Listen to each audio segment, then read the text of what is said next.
What's up, Internet? My name is Michael Cook, this is Blue Giant Media, and we're here to connect through gaming. Today we're going to take a look at Honshu by Kali Malmyoja and published by Renegade Game Studios. This is a trick-taking, kind of countryside building game, and we're going to take a quick look at the rules, and then we'll come back and I'll let you know what I like, what I don't like, and who I think may or may not like Honshu.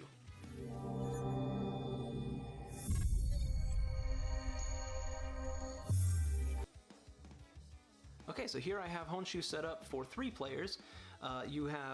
Each player has 6 cards, a starting card, a rules or scoring reference card, and a play order card. You can also choose to draw one of these different endgame scoring cards at random. They just change the way you score the game. Like here, one lake is worth 2 points, rather than here, your first lake wasn't worth any points, and then each lake after that was worth 3 points that was connected. This makes it so just every lake square is worth 2 points. So they give different ways. This make if you have a group of 4 desert, grassland, whatever, you'll get 5 points if you got them in a square like that. So just different ways to score at the end of the game.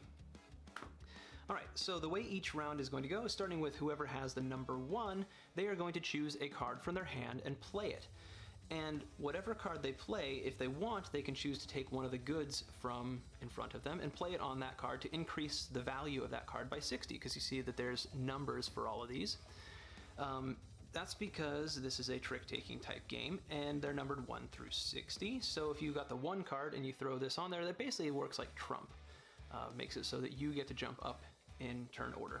So let's just say, for instance, they threw this one down, they threw this one down, player 2 would go next, they threw that one down, and they're fine with going second. This player throws theirs out, but they want to go first, so they'll go ahead and pay their 1. Any that got paid are going to get to be returned, and we're going to determine the new turn order based off of what was just played. Then, starting with the new turn order, we're going to draft, so this player gets to choose which one of these cards they want. And whenever they take a card, you're going to have to either cover at least 1 square or have that new card be covered by at least 1 square. So you can do a lot of different ways. I could go like this if I wanted to. I could go like this if I wanted to. You can cover, you just have to leave at least some of the card that was there uncovered, and you have to cover at least 1 portion. So then this player might decide that they want to take this because they want to get their lakes going, and they might decide that they want to go like that. So whenever you get one of these squares here, that means it's going to get a new good. The diamonds are places where at the end of the game, if you still have goods, you can take them and deliver them to those spots. And I'll show you what that means in just a little bit. So maybe this player decides they want to go like that, and they'll put a brown good there. And then it would go on to the next round. After you do 3 cards, you're going to pass the remaining 3 to the left. And then you'll deal out, after you've done all of those, you'll deal out 6 new cards to each player. After 3, you'll send them to the right.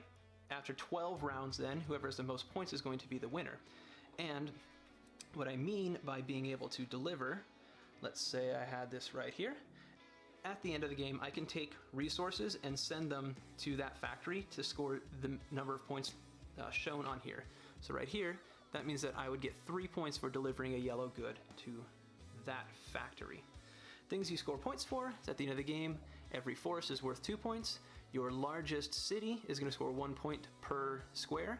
You deliver your goods, and with your lakes, after the first one, every one after that in the same contiguous group is going to be worth 3 points.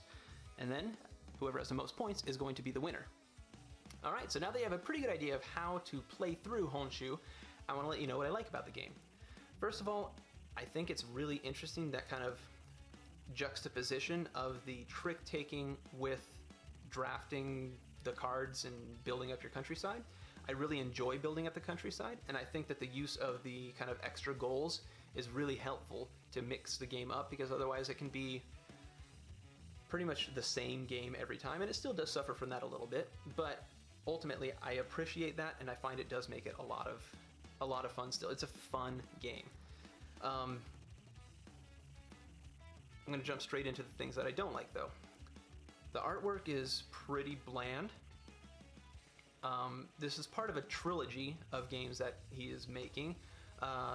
There's Honshu, there is Hokkaido, and there's another one that will be coming out at some point.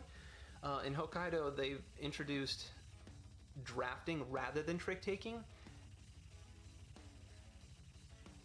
I wish that they would have just included that as a possibility here as well. They've said that, yeah, you can go ahead and do that if you want. But I wish that there was more, just give us an official variant.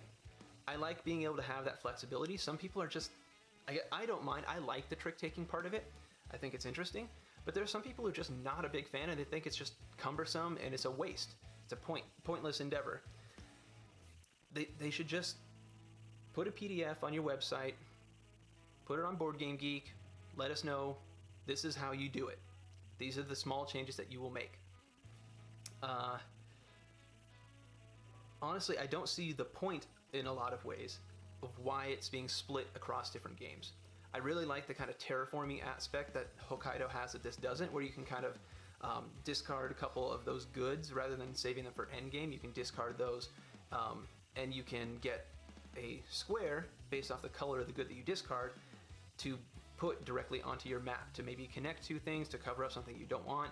I think that that's really cool. That's probably one of the best things about Hokkaido, and I wish it was here because I don't like dealing with the mountain running through the middle of Hokkaido. So who knows, maybe the third one is going to kind of put those two aspects together and I'll really like that one even more. But so far I really enjoy this, but I'm also bothered by the blandness of it, the fact that they just haven't made it an official this is how you do it, and ultimately I want some of those aspects of Hokkaido that aren't in Honshu, but I don't like some of the aspects of Hokkaido enough to be able to go out and buy a second copy or a copy of that in addition to this. I can't justify that.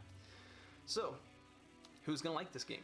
If you like a countryside building type game, I think it's really well done. If you like a game where there's kind of a variable turn order and you can kind of screw your neighbor over by at the last minute you can use one of those goods to outbid basically the other person, I think that that's pretty interesting. I think it's a lot of fun. If you like that, then I think you'll enjoy it.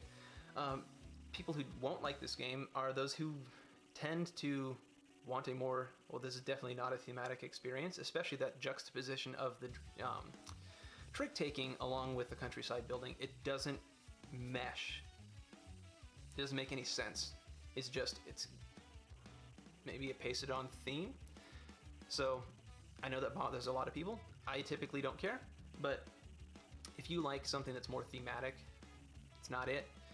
It's also, it doesn't grab me because it's not a super tight experience. So if you want something that's got more replay value, something that's got multiple paths to victory, if you want something that's thematically engrossing, then you're not gonna like Honshu. But ultimately, I think it's a really good game. I probably give it around 7.5 or so. I recommend people play it. It may be one of those situations where it's a try not buy for you, but I think that there's not really that many people who are going to play this and say that was a waste of my time.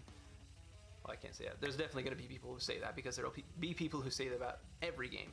But I think that this is a solid game that will at least be enjoyable to many different people.